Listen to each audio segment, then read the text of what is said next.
Quiero empezar nuestra prédica de hoy contándote una historia. Había un hombre llamado Carlos, y este hombre, después de su trabajo, iba conduciendo para su casa, pero cuando iba conduciendo para su casa lo iba haciendo de una manera no prudente. De hecho, lo estaba haciendo de una manera muy torpe. Cuando él estacionó para entrar y bajarse a su casa, este hombre le empezaron a temblar las piernas, y ya frente a la puerta de acceso de su hogar empezó a temblarle las manos, le empezaron a sudar, se le resbalaban las llaves y con mucha dificultad pudo abrir la puerta. Cuando él ingresa a su casa, él se desploma inmediatamente de una manera emocional, cae y empieza él en un profundo llanto, en un amargo llanto, y en medio de esa escena de tanto dolor que había en su corazón, pudo articular una pregunta, y fue: ¿por qué, Señor? ¿Por qué, Señor? ¿Por qué, Padre, si estoy haciendo bien las cosas? ¿Por qué, Señor, si estoy buscando cómo honrar tu nombre? ¿Por qué, Señor, si estoy obedeciendo tu palabra? ¿Por qué me pasan estas cosas? Cuando yo estaba oyendo esta historia, me empujó algo a preguntarme a mí mismo qué era lo que logró que este hombre que amaba a Dios, que este hombre que era devoto de Dios, que este hombre que obedecía su palabra y trataba de honrar a Dios todos los días de su vida, ¿qué fue lo que lo empujó a cuestionar el carácter de Dios? ¿Qué fue? Y la verdad es de que Carlos estaba enfrentando la pérdida de su trabajo. Él estaba pasando por unas situaciones difíciles, y la pérdida de su trabajo fue la guinda en el pastel. La verdad es de que había pasado por una serie de decepciones que comenzaron 2 años antes con un divorcio que lo desgastó emocionalmente. Había perdido a su esposa. 1 año después tuvo que enterrar a su padre, había fallecido. Meses antes de perder su trabajo, un par de meses antes, su mamá lo llama destrozada, llorando porque el cáncer había vuelto. Y estaba empezando sus terapias de quimioterapia. Algo doloroso. Y 1 semana antes de que le quitaran su trabajo, este hombre lo llamaron del colegio de su hijo para decirle que su hijo había sido expulsado y que no se iba a graduar. Él se decía a sí mismo: ¿cómo puede estarme ocurriendo tanto mal? ¿Cómo puede estarme ocurriendo tanto? Y hoy quiero empezar haciéndote una pregunta. Yo no sé si tú estás pasando por lo mismo. No sé si tú te has enfrentado con esas situaciones en la vida. La verdad es que muchas veces en la vida nos damos cuenta que hacemos lo mejor que podemos y todo nos sale mal. A veces los sueños no se cumplen, los proyectos no salen como nosotros habíamos contemplado o planificado. A veces nos despiden, perdemos proyectos, perdemos negocios, perdemos nuestro trabajo. Nuestras finanzas muchas veces colapsan. No tenemos ni siquiera para pagar nuestras cuentas, y las cuentas no perdonan. Las cuentas siguen su cauce y todos los meses se van incrementando, y lo peor de las cosas es de que a veces no hay para pagar. Y están los del banco, llama, y dejando esos mensajes incómodos en tu teléfono. Tu matrimonio de pronto se envuelve en complicaciones. Ya no es aquel matrimonio agradable, ya no es aquel matrimonio lleno de armonía, y esto viene a comprometer la estabilidad familiar. De todas las enfermedades que tú te puedas imaginar, todas te empiezan a atacar, una tras otra, y tu vida se resume muchas veces en problemas tras problemas tras problemas. Y eso precisamente fue un tema de discusión de mesa que tuvimos con unos hermanos, y hablábamos porque ellos no podían comprender por qué los cristianos tenemos que sufrir tanto, por qué los cristianos tenemos que pasar por cosas tan duras, por qué Dios permite que nuestras vidas muchas veces sean sacudidas. Con la gente con la que estaba hablando, estaban muy conscientes de que si nosotros estamos en una esfera de pecado, si nosotros estamos constantemente desafiando las leyes de Dios, accionando mal y tomando decisiones fuera de la voluntad de Dios, pues bien, es natural que nuestras consecuencias nos alcancen. Es normal que cuando desobedecemos a Dios vengan problemas y situaciones que nos agobian. Pero ¿qué hay? ¿Qué pasa cuando estamos haciendo las cosas lo mejor posible y nada nos sale bien? ¿Qué pasa cuando estamos honrando el nombre de Dios, cuando queremos ser fieles a su palabra, cuando queremos obedecerlo por completo y que nuestra vida refleje el reino de Dios? ¿Qué pasa? Yo no sé si a ti te ha pasado, pero a veces no sabemos por qué nos pasan las cosas que nos pasan. No entendemos por qué nos están sucediendo las cosas que estamos viviendo, y así como Carlos, le pedimos o demandamos al cielo una respuesta que nos ayude a razonar por qué es que estamos viviendo lo que estamos viviendo. Y a veces no encontramos la respuesta. A veces Dios calla. En esos momentos en los que estamos sumergidos en ese clima de hostilidad, en ese clima de prueba, de fuego, y no encontramos algo que justifique tanto dolor, es muy difícil dejar de sentirnos abrumados. Es muy difícil dejarnos de sentirnos frustrados, deprimidos y hasta molestos con la vida. Es difícil que evitemos nosotros entrar en esa espiral de sentimientos negativos que en realidad no traen nada bueno. Cuando hablo de espiral de sentimientos negativos, es que empiezas por una tribulación, empiezas por cosas que no entiendes, te viene una tras otra y de repente te empiezas a deprimir, te empiezas a frustrar, no empiezas a discutir con tu esposa, andas de mal humor, no quieres que nadie te hable, de hecho ya no quieres venir a la iglesia, no quieres ni orar, no quieres leer la Biblia. ¿Cuántos entienden lo que estoy hablando? Hay gente, fíjate pues Maco, hay gente que yo he visto en esta iglesia que son adoradores. Está la alabanza, la adoración, y están cantando y glorifican al Señor con todo su corazón. Pasan por pruebas difíciles, y luego los ves sentados sin adorar a Dios. Luego los ves solo en la iglesia, ni aplauden ni cantan, y uno se pregunta ¿por qué? La mayor parte de veces que nosotros estamos en situaciones difíciles, lo primero que hacemos es preguntarle al Señor por qué Él permite que pasemos por cosas tan desagradables cuando nosotros estamos haciendo lo correcto delante de Él. Siempre le preguntamos: Señor, ¿dónde estás? ¿En dónde estás, Señor, en estos momentos tan difíciles para mi vida? ¿En dónde estás en estos momentos que no encuentro alivio para mi alma?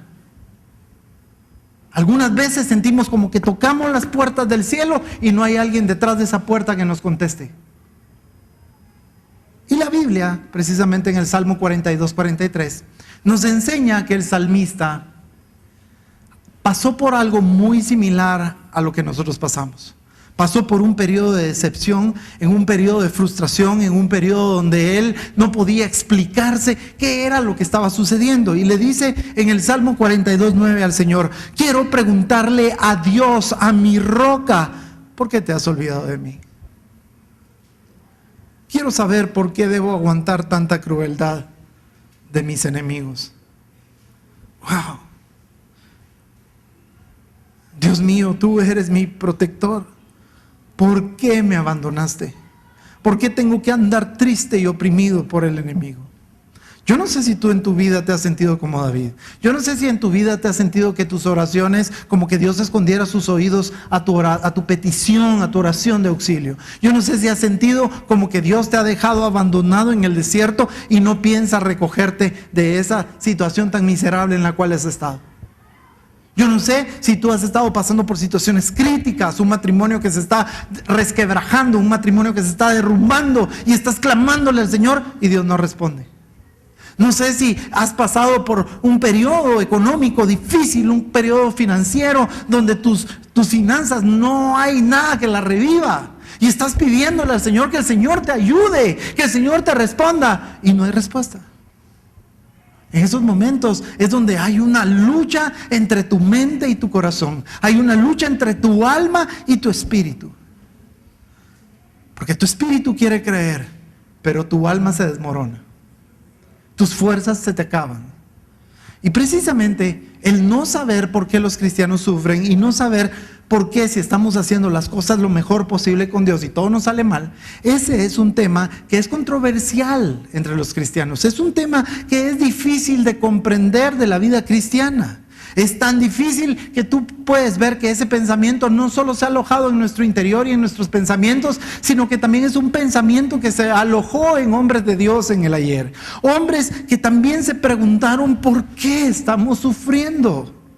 Yo no sé si tú sabías, pero en Israel se creía que el sufrimiento era el resultado de la desobediencia del ser humano. Sin embargo, vemos a las mentes antiguas con una gran preocupación, porque ellos se preguntaban, ¿por qué el justo sufre? Como que si el justo debiera algo. Tan solo el pensar, mira esto, tan solo el pensar que una persona justa está sufriendo de una manera natural, nosotros lo catalogamos como algo inmerecido. ¿Te ha pasado a ti que tienes un amigo, un hermano en Cristo, un familiar, es una persona que está buscando de Dios con todo su corazón, quiere honrar a Dios, no quiere pecar y está caminando en caminos de rectitud y de repente se le empieza a desmoronar la vida? ¿No ves tú como injusto eso? ¿No te duele el corazón ver cómo la gente llora y es gente buena, gente que ama a Dios, gente que quiere buscar a Dios, pero aún así están sufriendo? Humanamente nos cuesta mucho trabajo procesar por qué, teniendo un Dios tan bueno y siendo nosotros sus hijos y que caminamos en integridad, tengamos que sufrir tanto. Yo no sé si a ti te ha pasado por la mente, pero a mí sí me ha pasado por la mente algo. Y es lo siguiente: a mí me gustaría que la vida cristiana fuera menos complicada.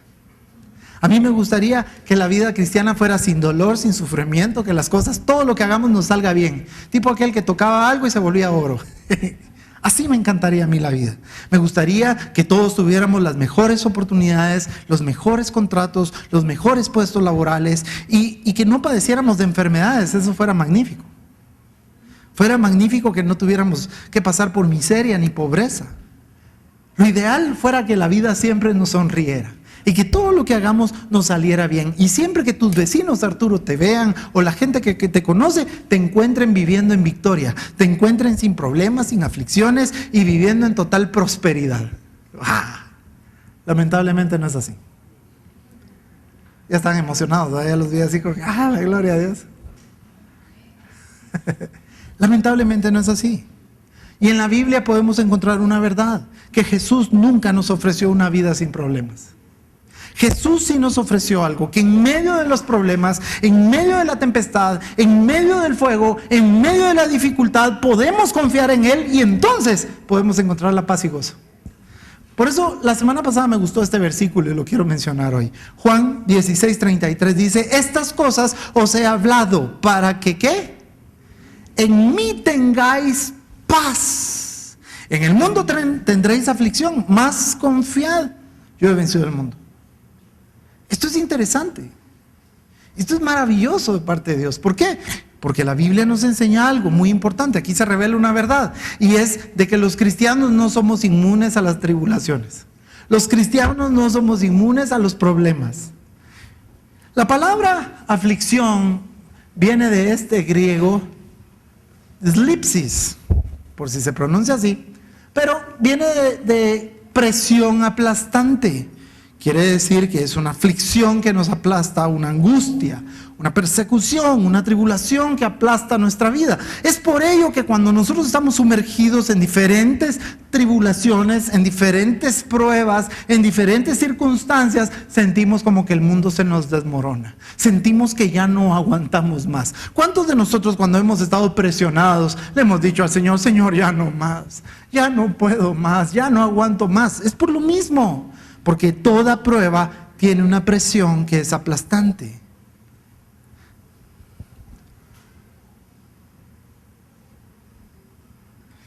Por eso mismo,